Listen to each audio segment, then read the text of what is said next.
Welcome to the Robert Hunt Financial Market Update.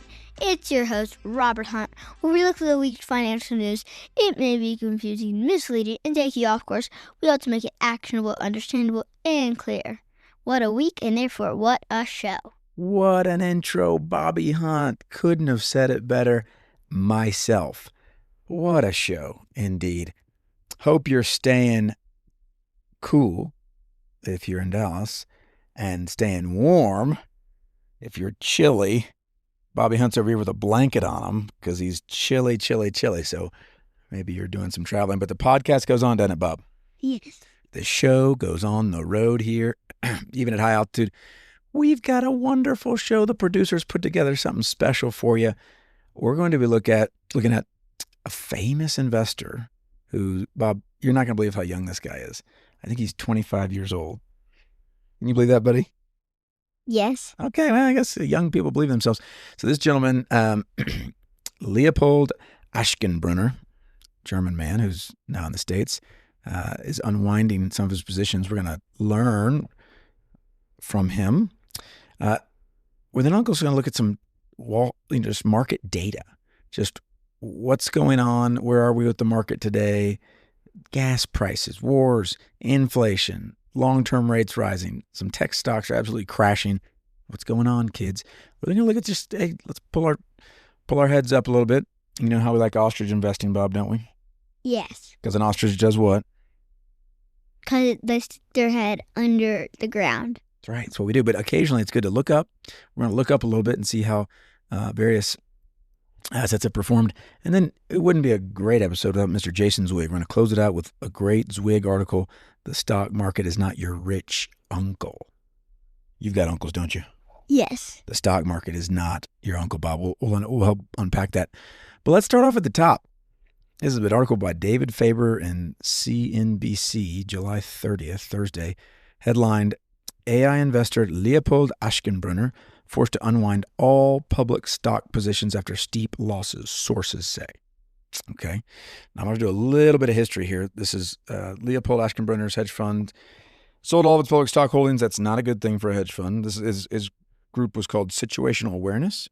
It grew as big as, and just I'm going to bring the kids in on this one, $45 billion with a B. But in recent weeks, it had big declines from kind of AI bets. He's this gentleman, if you haven't heard of him, he used to work at OpenAI. He launched this fund only in 2024 and became quickly, and I followed his writings. I thought they were very interesting. He was someone you would describe as a futurist, someone who has a strong level of conviction on artificial intelligence and what it will do to the economy, and therefore a couple of these companies that he bet very heavily on. So he launches this fund in 2024. It gets up to $45 billion, and the kid is in his mid-20s. So we have to at least say, this is impressive. This is impressive. Almost as impressive as Johnny Manziel, right, with the Heisman? Yes. Okay, that's the analogy Bob understands. Young guy, no one's expecting it, comes out of nowhere, but it looks like he may be on a Johnny Manziel path, unfortunately. So, and we love Johnny football, but he's having to unwind these trades, Bob's, and they talk about this one of these companies. It looks like a South Korean company, SK Hynix, and he had short positions in companies that did well. So what happened, Bob, is he borrowed money. This guy's got $45 billion in assets. He puts huge bets on these companies, and they drop in value. Well, what happens when you borrow, you buy stock on margin? The banks have control. So the banks say, hey, if the market moves too quickly against you, they can just sell your positions, and that's what it appeared. Now this is CNBC saying it appears this is happening. This gentleman, it appears this is happening to him. So he went long the things he should have been short, and short the things he should have been long. So he bet on companies that went down, and he bet companies that he hoped companies would go down, went up. And it just squeezed this man. And it does remind me of the scripture. He who gathers little by little will prosper, but wealth gained hastily will dwindle. You ever heard that one, Bob? No. Well, that's a good one to hear right now. Because this guy is 25 years old. And what he really did, it was impressive. It was impressive. But imagine if you were a prospective investor and you didn't invest at the beginning. You got in which is how it normally happens, after you saw these huge run-ups. I mean, this gentleman had, I think it was over 2,000% increase in some, I mean, in a year, in a certain time frame. Imagine seeing that advertisement, Bob, if someone came to you and said, hey, Bobby, if you give me $100, I can turn it into, and let's just say, Bob, we'll do simple math, turn it into $2,000 in 1 year. What would you say?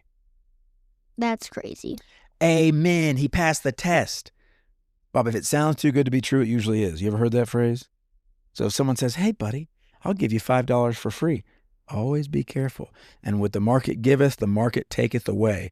And this gentleman's smart. Ashenbrunner graduated from Columbia University as a valedictorian at the age of 19, okay? I don't think Columbia's in the SEC, are they? No. They don't have a football team? No. Seems like a waste of time, but they must have good academics. He's a valedictorian, which means number one in the class, Bob, at the age of 19 before joining OpenAI super alignment teams. This is where they try to make sure that AI doesn't break out and hurt humans. But he was fired. He was fired in 2024.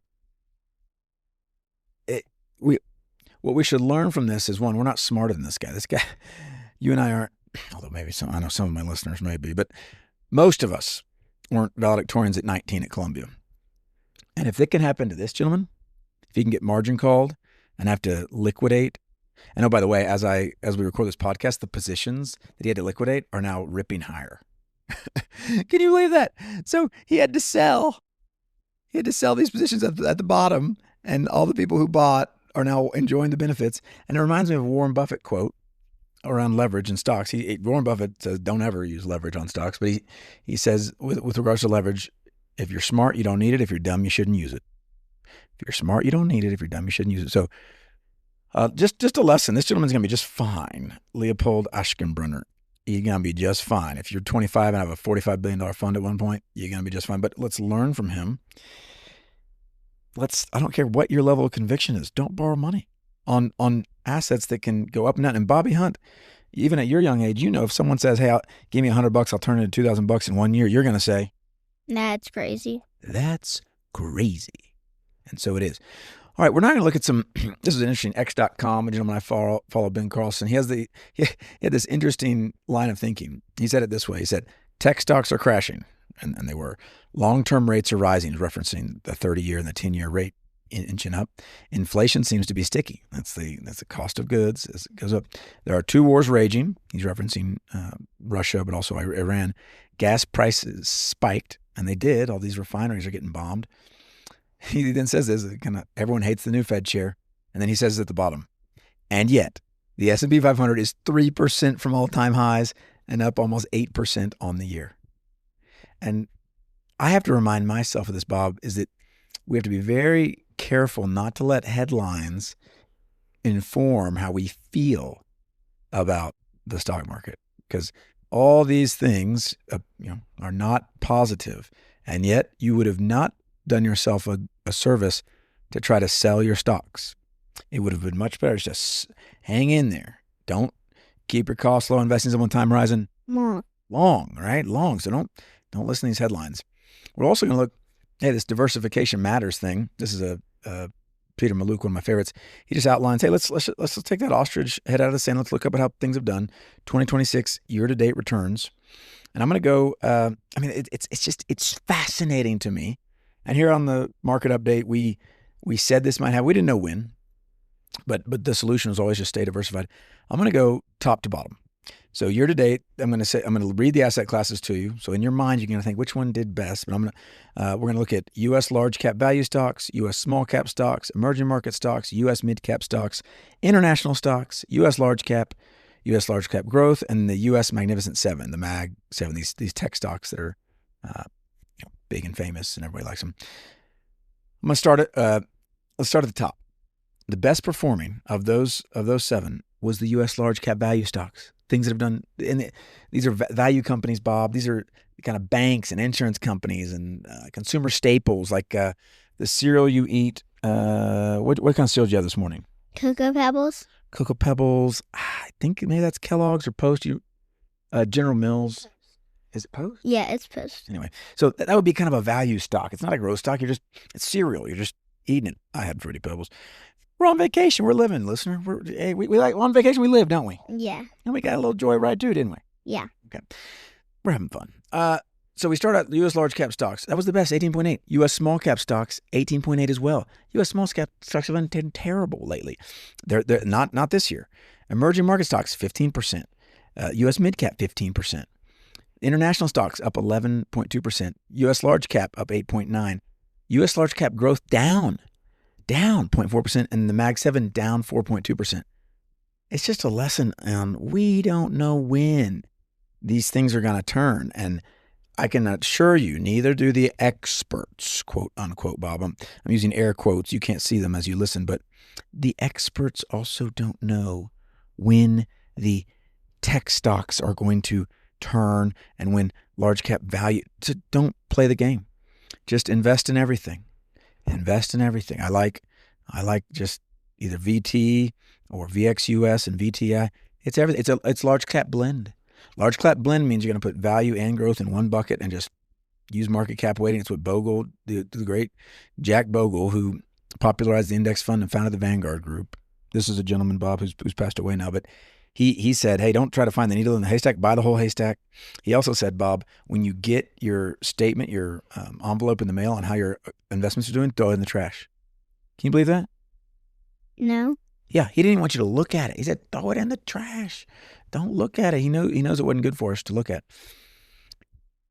And then we're also going to look at the stock market not being your uncle, your rich uncle. I thought this was interesting. This is kind of a behavioral finance thing, Bob. Jason Zweig writes about this. He says, this is a July 28th article. He says, he talks about how the market has gained a lot recently. And we can go back to that scripture. He who gathers little by little will prosper, but wealth gain hastily will dwindle. And he starts this way. He says, fellow investors, do you feel rich? Over the past year, that's 12 months, U.S. stocks have returned more than 17%, international stocks 23%, emerging markets 31%, and small U.S. stocks almost 32%. And then he kind of echoes what we talked about. Never mind about inflation, the war in Iran, doubts about AI, and tariff after tariff. No matter what, the market has been showering investors with wealth like a crazy rich uncle who can't stop spoiling all the kids in the family. Did your uncle spoil you yet, Bob? No. Yeah, we'll hope for that. I know some of them listen, so we'll just hopefully Christmas is a good one for you. But here's what he says. He says, hey, on the one hand, good. Hey, the stock market's up, you make money. But he talks about there's a classic study in 1990 by a Nobel laureate, Richard Thaler, and a psychologist, Eric Johnson. They found that people are much more likely to gamble after they've gained a windfall. Bob, you know what gambling is? Yes. And have you been warned about gambling? Yes. What have you been told about gambling? It's a great way to lose money. It's a great way to lose money. If you're looking to have fun losing money, boy, gambling's it. Sports, casinos, you name it. But this is a warning. Windfalls, they say, can feel like house money. What that means, Bob, is you feel like, this money's funny money. It's not real. I just made it so fast. It doesn't even matter. But what happens is it causes us to be reckless. So these paper profits can go away at any moment. I want to read, there's a gentleman named Peter Bernstein. He's a well-known personal finance author. He wrote something called The Four Pillars of Investing, well thought of. He writes this, and I think says it well. He says, most increases in wealth, and especially in the equity market, that stock market, are the result of accumulation only over an extended period of time. Over most conventional measurement periods, an increase in wealth simply reflects the willingness of other investors to pay a higher price for the assets that you bought somewhat earlier. Seen in those terms, what we like to consider as our wealth has a far more evanescent and transitory character than most of us are ready to admit. What appears to be ours, in other words, is ours only by leave of the rest of the fraternity of investors, not one of whom is in any way committed to paying up for what we hold. They own the option, not each of us as individuals. What he's saying is he's kind of referencing something called the greater fool theory, which is, hey, look, if you're really happy the stock market goes up, you kind of shouldn't be. I mean, someone can just as easily decide to pay you far, far less than what they're currently valued at, and they would have done you no wrong. They owe you people have no obligation to pay more for your stocks, Bob, than you own them now. So the mindset I think is important is not to focus on the up and down machinations of the market and what year over year it's worth. Focus on its earning power. Focus on its dividends. What's a dividend, Bob? Do you know? It's where you get money. Preach, brother. I don't think I can think of a better definition. It's where you get money. So over time, these companies pay out cash, and those cashes are called dividends. It's a portion of your profits. So that's real. That's not transitory. Now, no one can pull that back from you. No one can take that away. And I'd like to end, Bob, with a story about the late 1990s. Now, I'm going to omit all the names, but this was a DFW company, very successful, late 90s, sold, and it made maybe 5 or 6 people, if not billionaires, very close to it. 10 years later, Bob, 10 years later, only one of those 5 or 6 folks was wealthier, and the most had actually zeroed out their accounts. Now, what happened? This is one of these high-tech companies that sold in the late 90s. You know, the executive team all got paid out big money. Well, what happened? Well, that money was so quick, so powerful, so much that one of those gentlemen had already been through a cycle before. He had done it before. He had made quick money and watched it go to zero. So he actually took all that money, had it, formed a team, basically not let himself touch it or control it. And there was wisdom in that. And he did well. He brought advisors and counselors in who were helpful. These other gentlemen hadn't been through that before and got this quick money, Bob, and they just couldn't help themselves. They doubled down. They wanted that quick money time and time again, and they really didn't want to hear the boring speeches from people like you and me about cost, low, investing, simple, time horizon. Long. They don't want to hear that. These gentlemen had just gone from maybe $1 million net worth to $500 million net worth in a period of 5 years. They had no interest in the tried and true, steady as she goes, and I'm not sure I would either. I don't know you would either. I don't know, but it's very difficult not to kind of believe you've got some special sauce to you that somehow means the laws of gravity don't apply to you. But all the rest of them zeroed out their accounts. Zeroed them out. And that zeroing out, that we should realize in humility that can happen to any of us. That can happen. And now for our in closing, we brought in the chorus. So as we close, what should we do? We shouldn't be high on ourselves. We should remember the tagline. Let's keep your costs low, keep your investing simple, and keep your time horizon long.